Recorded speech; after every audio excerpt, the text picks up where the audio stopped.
Brett Baty has been tearing the cover off the ball in spring training as he tries to make a push for the opening day roster. Will he make the team? And if he does, what type of production can the Mets expect from Baty this year? Is he a dark horse to win the Rookie of the Year? We're going to discuss all of that as we preview Brett Baty's season on today's edition of Locked On Mets. You are Locked On Mets, your daily New York Mets podcast. Part of the Locked On Podcast Network, your team every day.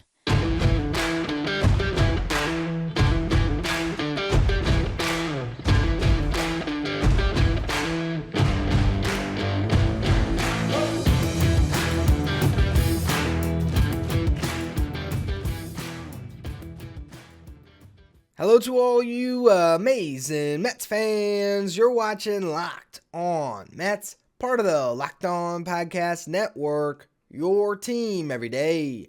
I'm your host, Ryan Finkelstein. If you want to find any of my work, follow me on Twitter at FinkelsteinRyan. You can also find some of my writing at justbaseball.com, where I work as the managing editor. This episode is brought to you by FanDuel Sportsbook, the official sportsbook of Locked On. Make every moment matter more by visiting FanDuel.com/LockedOn today to get started. Brett Baty in spring training is 6 for 12 after going 2 for 3 today with an RBI hit. He's got 4 RBIs to drew a walk. He had a home run. He's looking at an OPS over 1,200, 1,288 right now in obviously a limited sample size. But he's doing what you'd want from a player that theoretically has a chance to break camp with the team. Brett Baty, if everything breaks right, will be the starting third baseman by the end of this season and hopefully at some point in the first half. With that said, when Eduardo Escobar goes out and he puts up a 176 WRC plus in September last year, and for those of you who don't know, WRC plus is weighted runs created plus. It is an all-encompassing metric that measures hitters based on a league average of 100. So Escobar down the stretch was 76% better than your average hitter. That is Paul Goldschmidt territory from last year. You want to give the veteran the nod to start the season at the position, and you want to give your young prospects in Beatty, in Vientos, and even Mauricio to a certain extent, something to push for. And so every indication we have heard up to this point is Brett Baty is going to be in AAA to start the year, and they want him to work more on his defense, and that was the same excuse that they used, or the argument that they used, to hold back guys like Baty and Vientos during the season last year, to hold back Pete Alonso once upon a time years ago. So that sometimes can be a crutch where you want to develop your players more. You want to shield them more from MLB action. You're not quite ready to give them the keys and let them learn and make their mistakes at the big league level as opposed to making them in AAA. So you look at the defense and you say, all right, we're going to keep them there. And to the Mets' credit, if they decide to put Brett Baty in AAA to start this year, even though I think he's ready for big leagues right now, he was not completely done with his development last year. He was incredible in AA, showed all that he needed to. You could say even showed more than he needed to. Played 89 games, got close to 400 plate appearances, 394, and that was after getting 176 plate appearances the year prior in AA. But you look at the stat comparison of those two seasons, completely different hitter. In AA in 2021, he still had 272, which was great with a 364 on base and a 424 slugging, but he hit the ball on the ground over 60% of the time. He cuts that to about 40% of the time the following year, completely slashing the ground ball rate, lifting the ball more, taking advantage of that high exit velocity that he has by getting the lift and carry he needs to hit 19 home runs and to really, just come into his own as a hitter where he completed his, he made changes that fixed the issues he had in 2021 with not only hitting the ball into the ground, but why he was hitting the ball into the ground, which was an inconsistent load transfer, getting his hands and his lower half on the same page so it's one smooth motion. Now, you watch Brett Baty hit, you're not going to find a smoother swing on this team. That's how good he has become. And with that, he gets the result of hitting over 300, of getting on base over 400, of slugging 554 and putting up the best weighted runs created plus in that league by a healthy margin. I believe he was 29 points better than the second best hitter in that league. A 160 WRC plus means he was 60% better than all the other players in that league. The average player, he he was 60% better. He was the best player in that league in AA, the Eastern League. He goes to AAA, has a small sample size of 6 games. Eduardo Escobar is platooning with Luis Guillorme at the time. Guillorme goes down with an injury. They wanted a left-handed complement for Escobar because Escobar was not hitting right-handed pitching for a majority of the season. They call on Beatty because they also think his defense is further along than Vientos, and he is a more natural platoon fit than Vientos. Shows up, homers in his first at-bat, then, didn't do too much. He did homer twice, but overall, it was a 184 average in 42 plate appearances, 244 on base, 342 slug, 71 WRC plus. I will still say he hit a lot of line drives at people. He looked pretty competitive in those at-bats, and unfortunately, he goes down with an injury, and all of a sudden, Escobar's playing every day. And for the Mets, it worked out because Escobar rose to that occasion and kind of kept his job.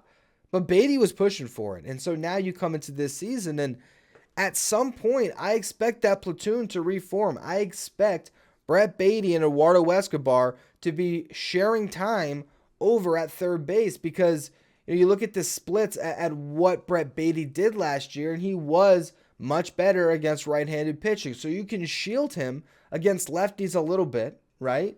I wouldn't say you never let him see a lefty, but for a contending team that's looking to make waves this year and looking to try to win 105 games to outpace the Braves and the Phillies in this division and make sure they get that first-round bye so they don't get bounced on the wild card again, having Eduardo Escobar, who's a really good right-handed hitter, feast against lefties, and having Beatty in a specialized role where he still is the lion's share of the platoon. It's like Daniel Vogelbach at DH. Even though Vogie is in a platoon, he's going to be playing 75% of the time because that's just how it works when you have more right-handed pitching than left-handed pitching in the game. So Beatty can get that heavy part of the platoon and be a real impact player. I believe that's coming. The question just is, when does it happen? How many games does he play? That's what we're going to discuss next. First, though, today's episode is brought to you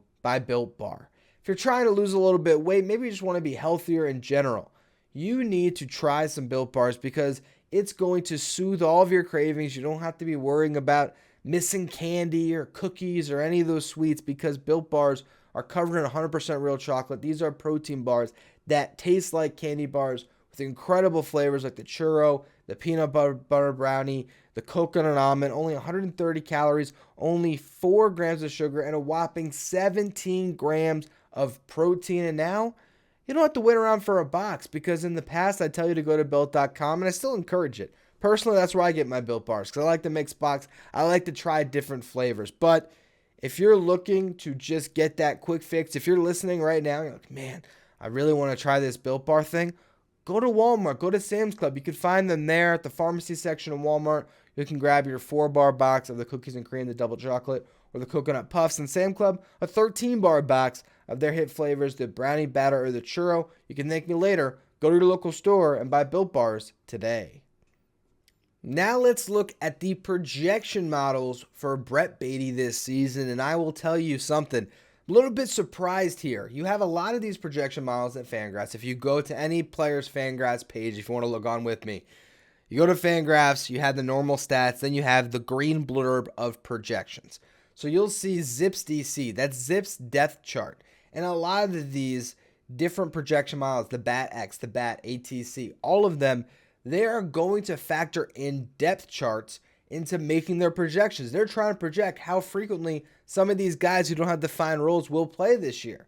And you look at that, you have some models that have them at 23 games, other models have them at 49 games. I think we're expecting Brett Baty to play a lot more games than that.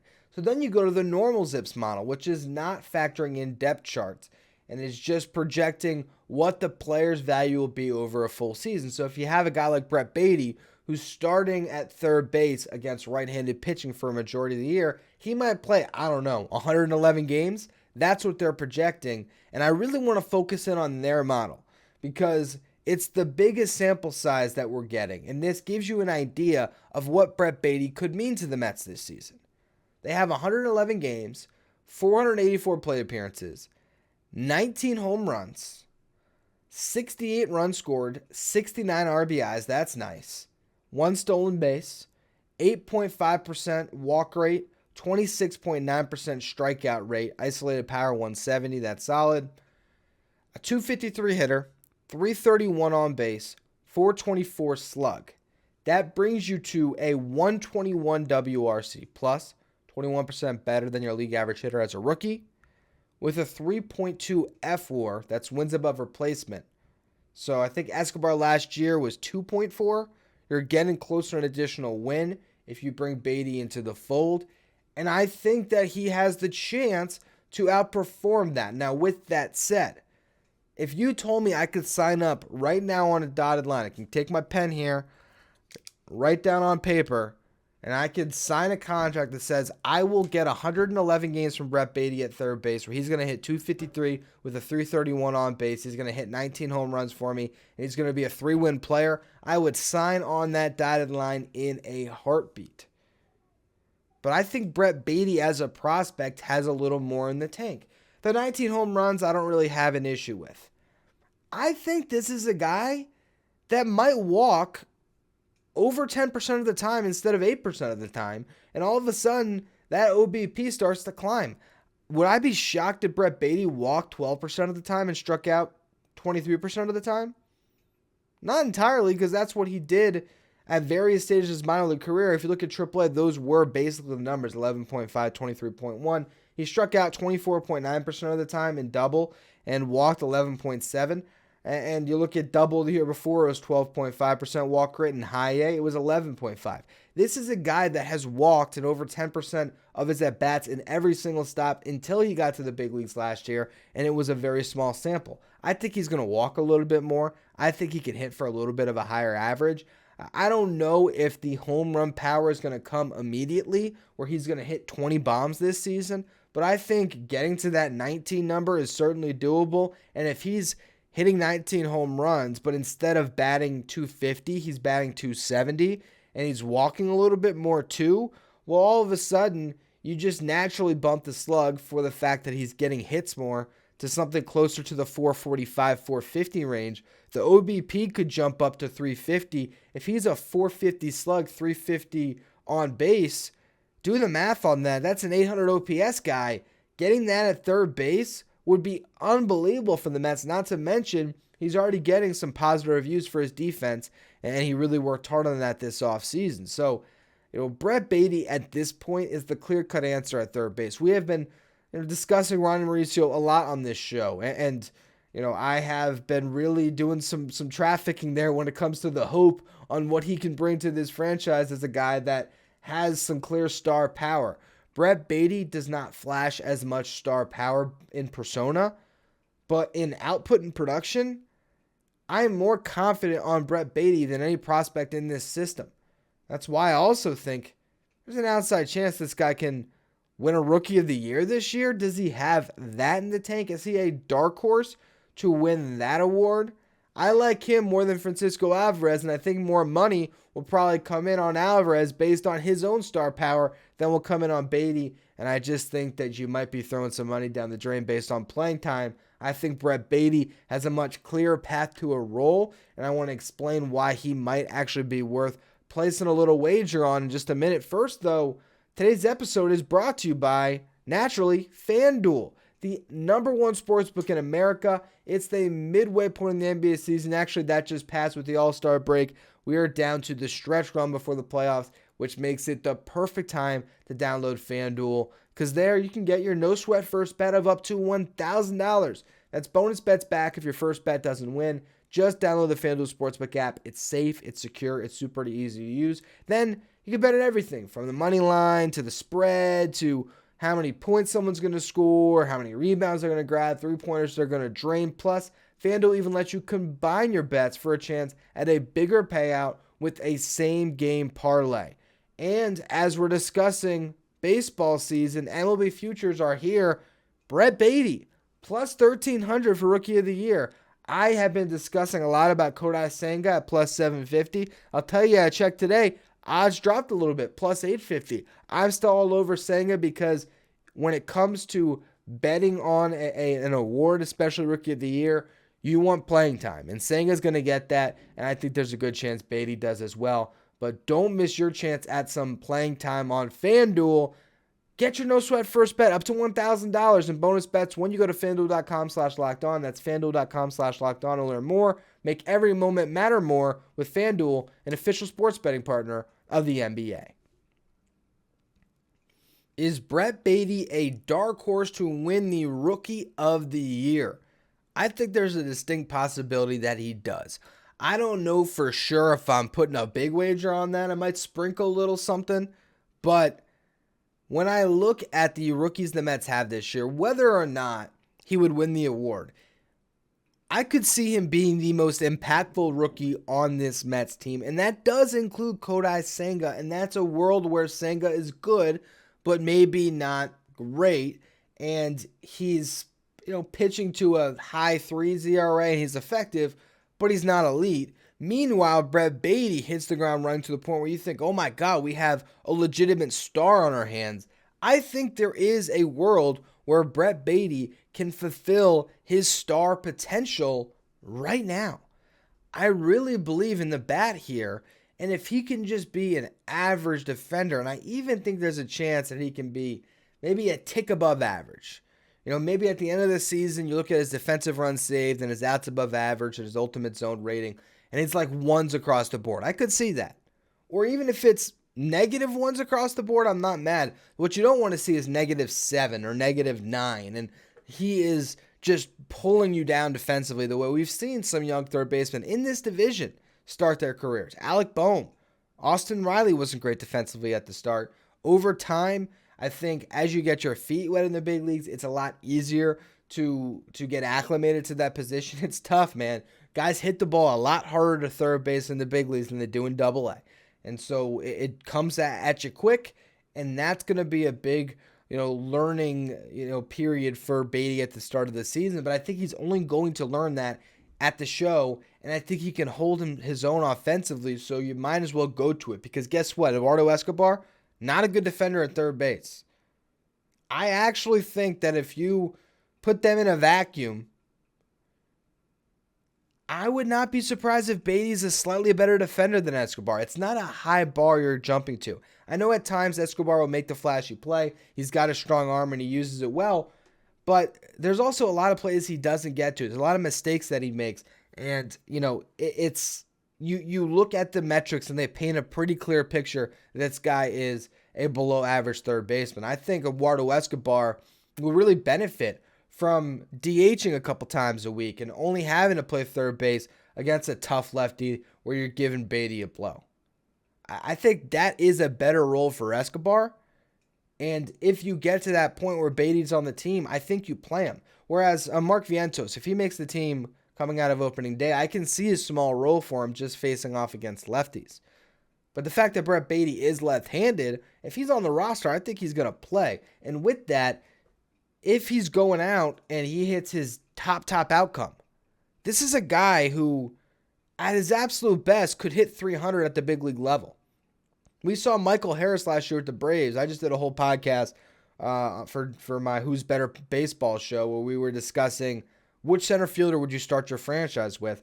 You look at Michael Harris, who made the jump from Double-A last year, who I think it'd be pretty fair to say that in prospect circles, Brett Baty has been considered a better bat than Michael Harris and has a better hit tool than Michael Harris. Michael Harris hit 297. So it's not outside the realm of possibility that Brett Baty could go up this year and hit 295. And if he does that, and if he walks at a 10% clip, and he's playing average defense at third base, tapping into his power, he is going to be the best third baseman this franchise has had since David Wright. I don't know if he reaches that this year or if that's in 2024, but that's where he is trending. He is by far the best third base prospect the Mets have had since David Wright in 2003, 2004. And he has a chance to be a special one. And when I look at Francisco Alvarez and the fact that he has part of his swing that can be attacked right now, fastballs up in the zone that he likes to chase, When I look at Mark Vientos and the swing and miss that he has in his game. When I look at Ryan Mauricio and the terrible chase rates that he has in his. And then I look at Brett Baty and his offensive profile. I get to the point where I say that Brett Baty is the best bat in the system. And I don't know if a lot of people share that opinion, but that's how much I believe in the floor of Brett Baty. And I think the ceiling is an all-star. So, to me, when you're a team that's trying to win now, sometimes that means you go with the veterans because you want to ensure a floor. When I am looking at a floor of Eduardo Escobar and a floor of Brett Baty, I think you have to bank on the ceiling because I don't think the floors are that different on what you're going to get. And the ceiling is a bat that'll be a much greater impact. Hitting 7th for the Mets this year. It's going to lengthen that lineup and make this team a whole lot better. Whether that happens on March 30th or May 30th, it's going to come this season. And fans are going to love what they see with this young kid. Anyway, though, that's going to be all for today's edition of Locked On Mets this week on Locked On Mets. As always, thank you for listening. Make sure you follow, rate, review wherever you get your podcasts. Make sure you follow me on Twitter at Finkelstein Ryan. Follow the show at Locked On Mets. Thank you for making Locked On Mets your first listen every day. Now, for your second listen, check out Locked On Fantasy Baseball. Dom and Matt will help you win your league this year as they bring you the best fantasy draft strategies. So find Locked On Fantasy Baseball wherever you get your podcasts and on YouTube, part of the Locked On Podcast Network. Your team every day.